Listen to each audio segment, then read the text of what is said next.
Hey guys, how's it going? My name is Adam. Today I'm going to show you how to remove end-to-end encryption in WhatsApp. So first of all, go ahead to your app store, Google Play, double check if your WhatsApp needs to be updated. If it does, just go ahead and do it, and if it doesn't, just move along to the next step. Now what I'm going to do, I'm going to go back to my screen, and I'm going to go ahead to my browser.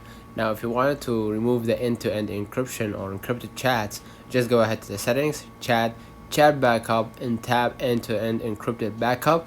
Tap turn off and then enter your password or 64-digit encryption key. So what I'm gonna do, I'm gonna go back to my screen, go ahead to my WhatsApp, and what I'm gonna do, I'm gonna click on my settings gear at the bottom right corner, click on the chat, and I'm gonna just go ahead to the chat backup, and you're gonna see right here in end-to-end encrypted backup. Click on it and basically turn it off or turn it on, and by turning it off, you're gonna be able to actually turn off the encrypted chats from there.